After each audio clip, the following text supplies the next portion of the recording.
Should you build a business brand? Should you build a personal brand? Or should you have some type of combination of both? Let's talk about it, because I see so many business owners building strong personal brands but saying stuck, broke with a dusty as fuck bank account because they don't understand the difference. And they also don't understand how to make these two things work well together so you actually get paid.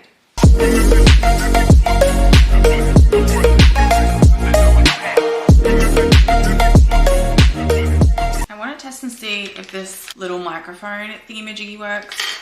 I have not used it before and I'm not sure because I haven't updated my iPhone and it's got the old bit. This is from what, 2021? Not great of me, but also it's just has not been on the priority list. Let me see if I can do this. We'll see if it's gonna let me, because I don't know if it will, being that it is. This isn't technically, I'm putting it in the charging port section, not in the, so I don't think it's gonna work, but let's see if this might work, if I turn it on. I have no idea if this is gonna work, and I probably should have read the instructions, so we'll find out. It's flashing, so it's probably not even connected. I don't even know. Let's do this for another video. I'm gonna stop it and test it and then we'll see. Yeah, I have absolutely no idea how this is gonna work. So I'm gonna put this all back in the little box and read the instructions properly another time. I don't have time now, so I have to go and pick up the kids and do therapy appointments with them. Let me make sure, wait, how do I turn this off? Hold it, it'll go flat, I don't know. Let's just save that for another day. That is future Shona's problem to figure out. Not today. Today, I want to talk about business brand versus personal brand, right? Because I'm having this conversation once again over and over again. So I only really, it's not like I have a list of things. It's like, oh, I'm going to talk about this. It's literally like, I've had 3 coaching calls today and this is what keeps coming up. So I'm going to record a video on it because I know probably a lot of people are going to find it helpful. So let's talk about business brands versus personal brands. I am seeing so many business owners busting their ass to grow their businesses and get sales and going about it completely the wrong way because they have been told for so long now, build a personal brand, show you, be authentic, which is great advice. It is super important advice. It's just we've swung the pendulum too far. It's like everything was super focused, and like if you had a physiotherapy office, it was just like a physiotherapy business and there was no human side to the brand. So we swung the pendulum back into humanizing brands and bringing personal brand elements in. And yes, having a personal brand is super important. But what I see is people prioritizing a personal brand and not getting paid. People building authenticity and a relatable presence online, and then they're just being told over and over again, oh my God, you're so inspiring. You motivate me so much. I love you. I relate to you, but no purchases. People not paying you. Being inspiring doesn't equal being paid, right? So let's talk about business brand and personal brand because they are two separate things and that needs to be more of the conversation. So when it comes to a business brand, this is really like a company's uniform. Building a business brand is what you can stand up and the brand is kind of separate from you. You might be the founder, the director, the lead designer, the head of whatever. You might be running it, but the business has a succession plan that can involve you or it doesn't have to involve you, right? Whereas a personal brand is something that is very much tied to you. It doesn't really exist without you. When you're building a business brand, it really gives you the flexibility to create a brand that people can associate and can trust without it being tied to you as a person. It gives you opportunities. Oh my God, Shelby, my friend, she is sleeping on a cushion underneath my desk and she has just dropped the stinkiest fart I think I have ever smelt. Oh my God, that's foul. Right, moving on.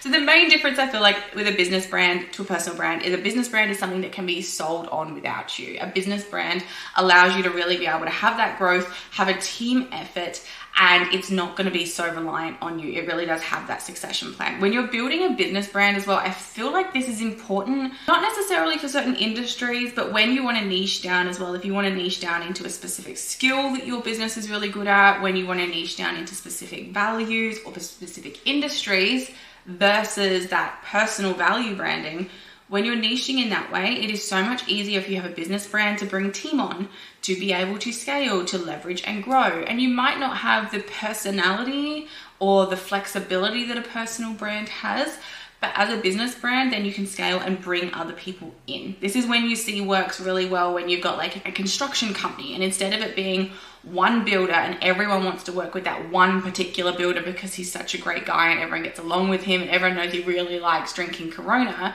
which is an example of a builder building a personal brand. When a builder transitions into having a business brand, they work with that particular brand because they know they are the best at custom architecture, Texas style homes, and it's a group of people. There might be someone at the forefront of that business that also has a personal brand, that also does YouTubes, that also has positioned himself as the director or founder or head builder of said business brand, but the business brand is separate.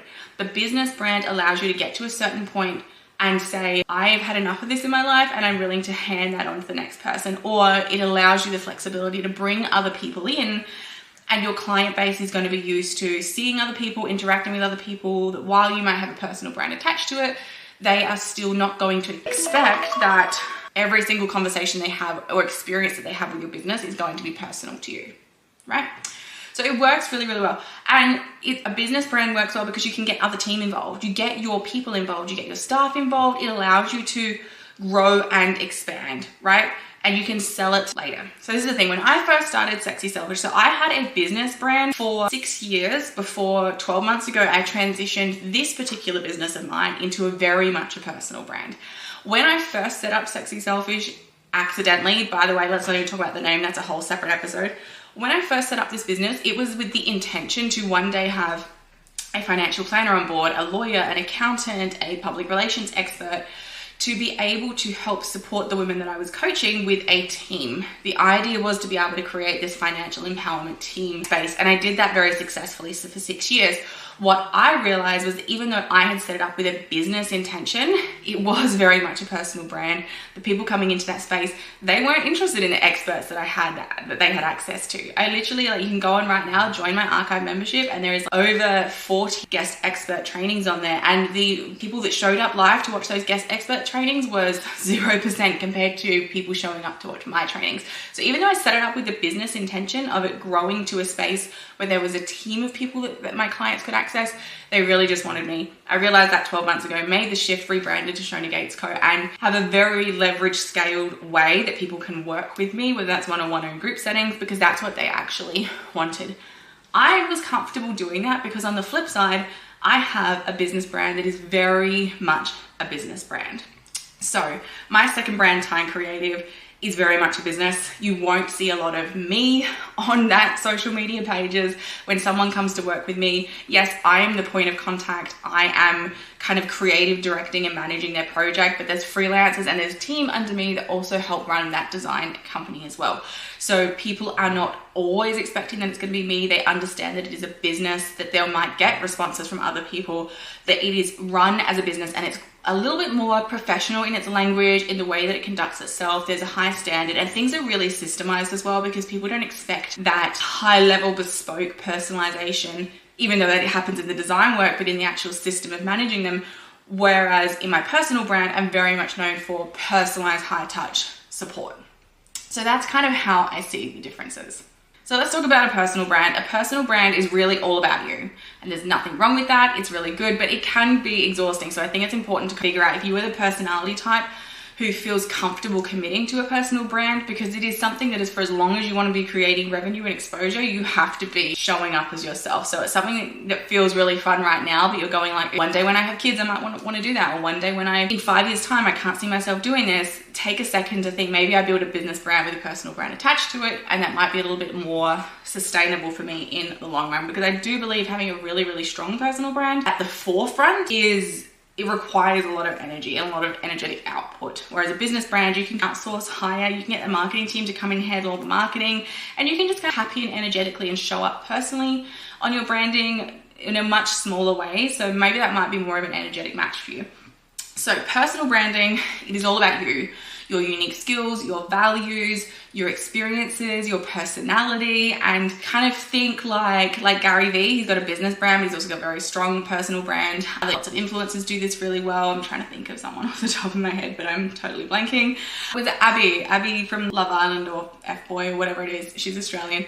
She does the personal brand thing really well. Like, people are obsessed with her. They will do and buy and want to be involved in anything just because it's her, right? So a personal brand though can be really, really tough to scale. You can create a really, really powerful brand where people have incredible loyalty to you, where they will just literally buy anything that you put out there because they love you.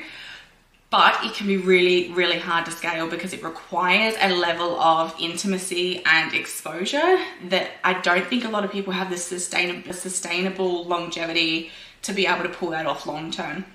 So because it is so tied to you, you don't really have succession planning with it. You can't scale it as easily. You are exposed to public opinion a little bit more, so you want to more prioritize public relations strategy and putting those type of things into place than probably the average person. And so it can be a double-edged sword. It can be very, very, very powerful way to set yourself up as an expert, as a celebrity, as someone people that really relate to, and you can create a lot of income and revenue from that. But it has this kind of double-edged flip side sword to it. So should you merge now she's snoring. I don't know if the dog's snoring. I apologize if you guys can hear that. So should you blend your personal brand with your business brand? What I have seen is people doing this backwards. They have started a business and been given that advice of build a personal brand. And so they've gone lent so hard into the personal branding side of things that their social media, and I feel like millennials get this even trickier because we grew up on influencer culture really, and that's how we share online, is we're very much oversharers and we love that and we connect with that, and that's fine. But if you've got a business account that is about your naturopath career and then every single day you're spamming, essentially vlogging what you do every single day, but there is no way that someone knows, hey, I have a problem and this person can help me with it.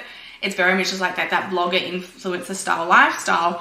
You can be building a personal brand, but if you're trying to make revenue through a business brand revenue stream, those things aren't going to translate across, right? So if you want to build a business brand and get paid, it's time to treat that brand like a business. You humanize it and you bring in pieces of your personality, and my friend Catherine Crane, she always uses that term, humanizing your brand. You bring you into it. You share little things, but it is the 20% to the 80% that is actually a business, and you speak about it with a marketing strategy of that business brand that you are building. And then the personal piece is a very, very small part of it. And we see this work really, really well with employee-led user-generated content in massive companies, where the company is a company, maybe it's an activewear company, skincare company, tech company, whatever it is, that has its business brand, that probably has its own social media front-facing, its Facebook, its website, it's Instagram, all that type of thing. And then it's got like fun spam account on TikTok where they're doing like, hey Mark, what's your favorite thing about our software? Or like, what did you bring to work today? They're bringing personalized brand into it, but it is a complementary strategy to their actual business brand. They're not building a personal brand and then being like, oh, by the way, guys, we sell software. It's very much a business brand with a personal element into it. And you can see this done really well, especially, is it Fate the Label with Brittany Saunders, I think her name is. I'm really, really great at seeing the letters, not speaking them out. I don't know if it's an ADHD thing or whatever. She's got Fate the Label, and she's got a personal brand that pretty much like promotes, and as the personal brand is building, the business brand is growing as well. But if you walked into the Fate store and went shopping, it's not like, this is Brittany Saunders' store, this is Fate the Label. It's like two insulated experiences that just happen to cross edify each other. And I feel like that's the way to really do it well. So if you are kind of like treating your business like a personal brand right now and you're not getting paid, it's time to shift gears into that really strategic marketing of a business brand, build that really solid, and then you position yourself as building that secondary personal brand as founder of X company.